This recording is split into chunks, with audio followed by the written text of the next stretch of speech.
Welcome back to The Big Picture. With Election Day coming and the race for Erie County Legislature open in every district. We're covering the 4th District right now. Kevin Hartwick is running against Jacob McMahon, and Jacob is a newcomer to politics, and we're talking about what it's like to challenge someone who's been around for 10 years, somebody who switched parties, somebody who actually won in the past election 2 years ago. He got like 87% of the vote. Now, granted, he was running on the Republican side. He's got name recognition.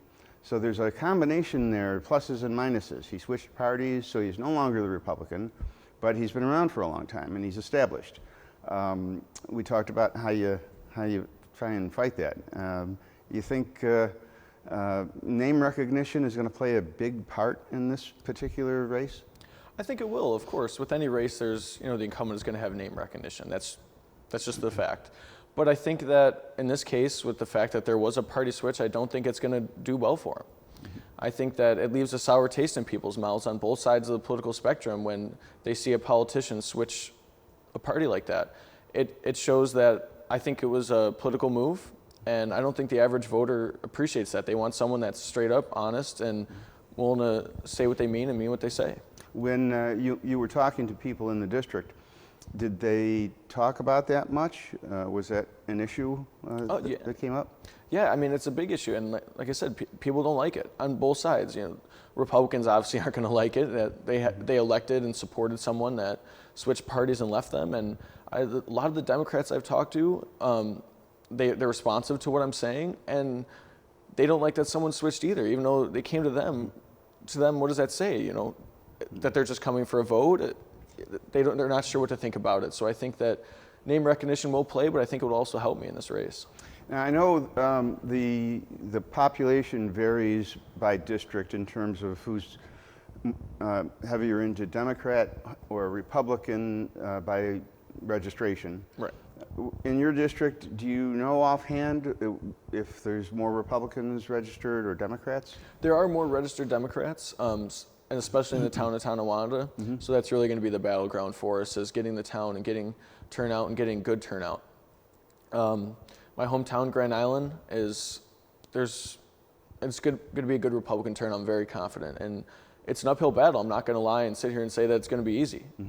It's an uphill battle. It's David versus Goliath, but I'm confident and happy with the team around me and the work that we've put in.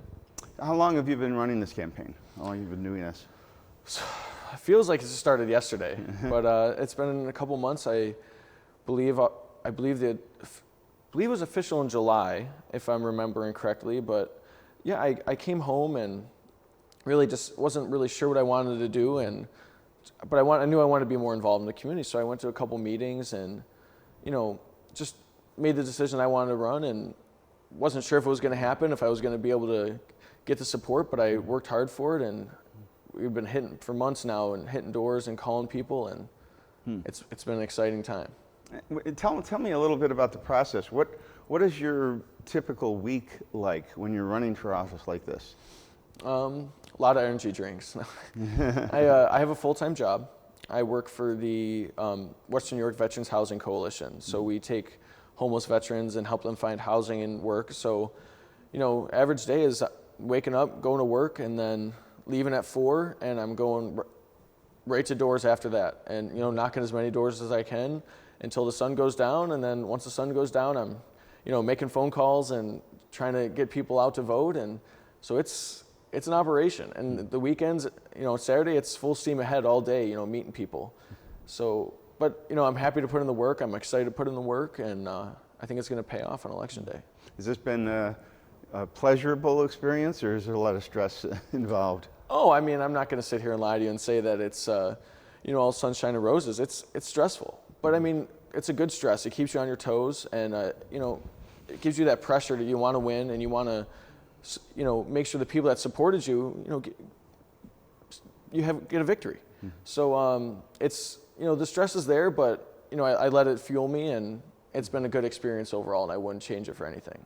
Now, the county executive race, Poland Karts and Lynn Dixon, what's your opinion on that? How's that looking to you? Let's get into a little prognostication here. Yeah, it's an exciting race, and I support Lynn 100%. I think it's awesome that she's the first female to be running, and I think and hopefully soon to be the first female in office. She's a great candidate, and I think she's doing very well. I think she must have a clone or something because she is everywhere. I'm busting, going everywhere, and she's doing it at the county level, and I'm just doing it in my district. So I give her a lot of credit, and she's definitely putting in the work, and I love seeing Lynn signs everywhere I go when I'm driving around, and I think she's going to deliver the victory next week. Okay.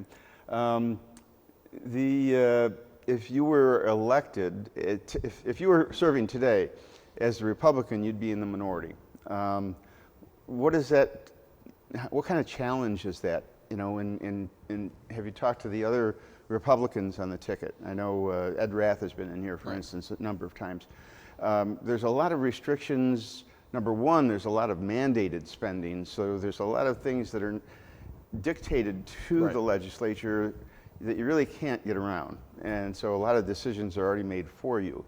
That aside, the decisions that can be made now, when you're in the minority, you have to really fight for what and very often now with Kevin Hartwick being over on the other side, the majority for the Democrats is much more solid than it used to be.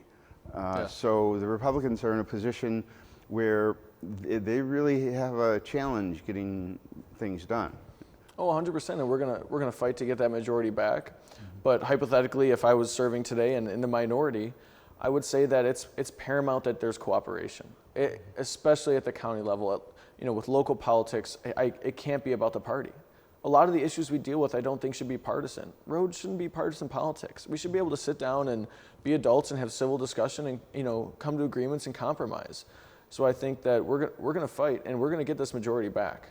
But like I said, hypothetically, no matter what side you're on, majority or minority, there's got to be cooperation on all sides, and I'm going to fight for that. If I'm remembering correctly, there's probably 1 million people in Erie County, close to it, and with 11 districts, a lot in the city, a lot in the immediate surroundings of the city, and then some rural areas. With all those differences, different residences, different ways of life when you're living out in the rural suburbs, inner city, is there like a common thread? Can we do things in the legislature that will please everyone, or is it going to be centered in where the population is the densest and just commands because of sheer numbers? I see. We can't have that. Obviously, we can't neglect anybody. Everybody has a right to vote, and everybody has a right to be represented and have their concerns be heard. And so we need to make sure that people are getting their fair shake, and that it's not just one clump of people being represented. That's not what politics is about. And I'm going to fight to make sure that everyone has their voice, especially in my district. Okay. Well, we've got a day or two left before people actually go to the polls. There's been some early voting. Right. How do you spend your last few days? Doors. Like I said, just trying to get out, get people out. I'm calling friends and family, reminding them that it's time. All the hard work that we've put in, you can vote now if you want, but you really got to vote on November 5th if you don't by then. So it's full steam ahead, and there's no stopping until Election Day, and after that, there's no stopping either. But this is what we got to get to. In this whole process, what's been the biggest challenge for you? I think the biggest challenge is the fact that I'm a newcomer. People don't know me, but I think that it's also an advantage because people want to see something different. They want to see a newcomer. When I go and I meet someone for the first time, I can tell, they're trying to figure out, what's this guy doing, trying to talk to me. And then once I explain, hey, I'm running for office, I'm running to be a representative, and this is my story, and I'm a young candidate, and I'm trying to make some changes. Seeing their face light up, and be able to have someone to talk to, it's what keeps me going. So it's a disadvantage, but it's also an advantage. Do they often talk about your youth, how young you seem? Yeah, no, I get that a lot. I'm not gonna lie, but like I said, people are excited to see it. People want to see someone new, and I'm happy to be that person. Well, that's okay. Where you, one way or the other, win or lose, where do you go from here? What do you think is going to happen if you win?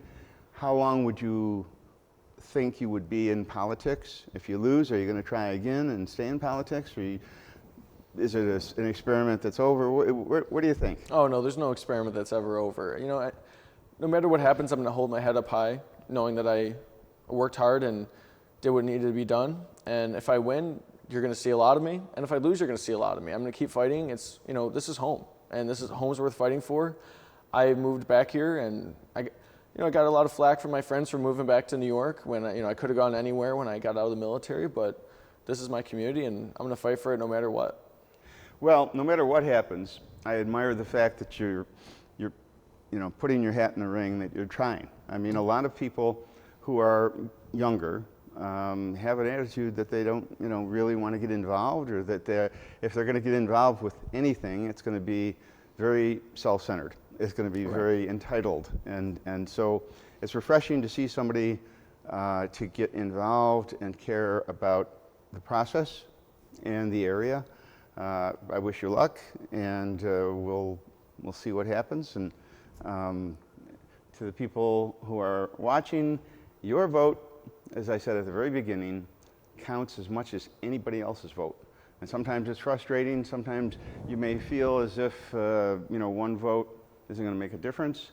You know what it does? It makes a difference. It sends a message. Even if you're in the minority, it sends a message.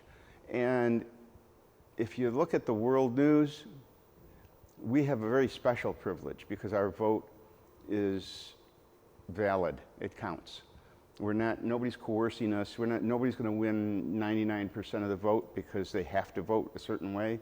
So go out, exercise that freedom, exercise that vote, and stay tuned, because it's going to be an interesting election, and we'll be back to analyze it next week. And thanks so much for watching. We'll be back right after this.